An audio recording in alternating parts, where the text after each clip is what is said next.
Hey everyone, welcome back. Today, we're talking about something that almost all of us have gone through. The seemingly impossible task of moving on after a breakup. You know that feeling, right? It's been weeks, maybe months, and you're still stuck. Your friends say, just get over it. But you can't.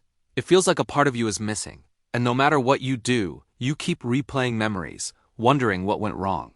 Well, if that's you, I want you to know you're not broken. And you're not alone.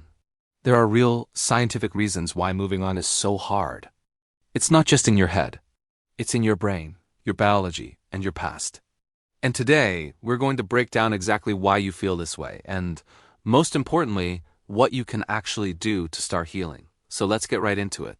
First, you need to understand that your brain doesn't register a breakup as just the end of a relationship. To your brain, it's a full-blown emergency. Neuroscientists have actually studied the brains of people going through a fresh breakup, and what they found is fascinating. The same brain regions that light up when you experience intense physical pain are also activated during a breakup. That feeling of your heart literally aching? It's not just a metaphor. Your brain is processing emotional pain in a very similar way to physical injury, but it gets even deeper. The breakup also triggers the same brain areas associated with addiction and withdrawal. Think about it. In a relationship, especially a long-term one, your partner becomes a source of comfort, dopamine, and oxytocin, all those feel-good chemicals. When they're suddenly gone, your brain goes into withdrawal. You're not just missing the person. You're craving the chemical cocktail they provided. So when you find yourself obsessively checking their social media or rereading old texts, you're not being weak. You're experiencing a powerful neurological craving, just like an addict seeking their next fix. Next, let's talk about attachment styles. How you learn to connect with others as a child massively impacts how you handle breakups as an adult. If you have an anxious attachment style, you likely fear abandonment. A breakup confirms your deepest fear, so you might ruminate endlessly, trying to figure out what you did wrong to push them away. You might feel a desperate need to get back together, not just because you miss them, but because being alone feels terrifying. Your emotional dependency on the relationship makes letting go feel like a threat to your very survival. On the other hand, if you have an avoidant attachment style, you might seem fine on the surface. You might throw yourself into work, start dating immediately, and tell everyone you're doing great. But what's really happening is suppression. You're pushing the grief down because feeling vulnerable is uncomfortable. The problem is that grief doesn't just disappear. It often resurfaces months or even years later, as a delayed wave of sadness and confusion, long after everyone else thinks you've moved on. Then there's the disorganized attachment style, which often stems from childhood trauma. For you, relationships might feel both essential and dangerous. A breakup can throw you into a state of extreme confusion. You might swing between desperately wanting your ex back and feeling terrified of them. This is often linked to what we call trauma bonding. A trauma bond isn't about how traumatic the breakup was. It's about the nature of the relationship itself.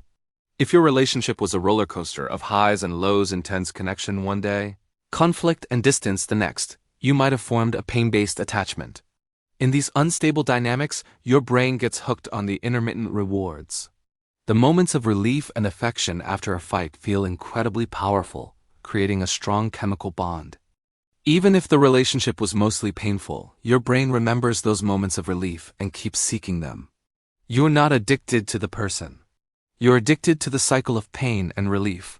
Moving on is difficult because your nervous system is conditioned to seek comfort from the very source of its distress. This brings me to a huge myth, the idea of closure. So many of us believe we need that one final conversation, that perfect explanation, to finally move on. We think if only they would tell me why, then I could let go. But here's the truth, closure is an inside job. It's not something someone else gives you. True closure happens when your own nervous system finally feels safe again. Relying on an ex to give you peace is like asking the person who hurt you to be your healer. It keeps you emotionally tethered to them. The endless what-if scenarios and the search for answers are just ways your mind tries to keep the emotional bond alive, preventing you from truly detaching. Another major reason breakups are so devastating is the loss of identity. You don't just lose a partner. You lose a part of yourself.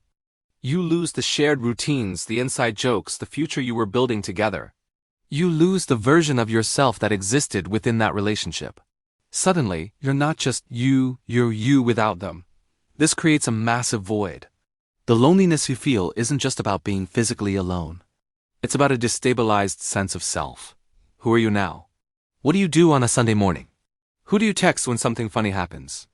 Rebuilding your identity is one of the biggest and most challenging parts of the healing process. And this is why the old advice, "Time heals all wounds," is so misleading. Time by itself doesn't heal anything. It just creates distance. You can wait 5 years, and if you haven't actively processed the pain, a simple memory can send you right back to square one. Real healing is an active process. It's not about waiting for the pain to fade. It's about engaging with it. It requires emotional regulation, consciously processing your grief, and rebuilding a sense of safety within yourself. So, what actually helps you move on? Let's talk strategy. First, you have to accept your pain without judgment. It's okay to be a mess. It's okay to cry, to be angry, to feel lost. Stop telling yourself you should be over it by now.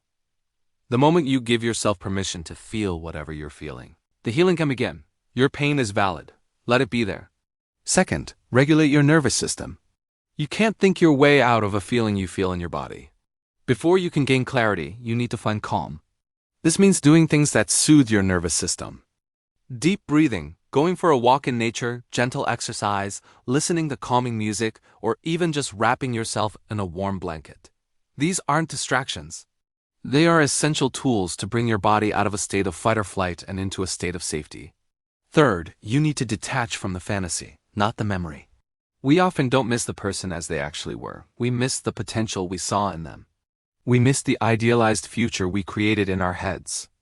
A powerful exercise is to write down not just the good memories, but the reality of the relationship, the arguments, the disappointments, the ways you felt unseen or unheard. This helps break the fantasy and allows you to see the relationship for what it truly was, not what you hoped it would be. Fourth, and this is crucial, you must rebuild emotional safety internally. Instead of looking for someone else to make you feel secure, start practicing self-soothing. When you feel a wave of panic or sadness, talk to yourself like you would a dear friend. Say things like, "I know this is hard, but I'm here for you. We will get through this." This practice retrains your brain to see yourself as your own source of safety and comfort. Finally, allow yourself to grieve and integrate the experience. Grief isn't something you get over. It's something you move through and integrate into your life story. The goal isn't to forget the person or pretend the relationship never happened. The goal is to get to a place where the memory no longer holds a painful emotional charge. The relationship becomes a chapter in your book, not the whole story. You can look back, learn from it, and carry the lessons forward without being pulled back into the pain. Healing from a breakup is a journey, not a race. It's messy, it's non-linear, and it takes courage. But by understanding what's happening in your brain and body, and by taking active steps to heal, you absolutely can move on. You can rebuild your life, rediscover who you are, and open your heart again when you're ready. If you're struggling, please remember that support is available. Talking to a therapist or a trusted friend can make a world of difference. You don't have to go through this alone. Thank you so much for watching. If this video resonated with you, please give it a like and consider subscribing for more content on healing and personal growth. Take care of yourself, and I'll see you in the next one.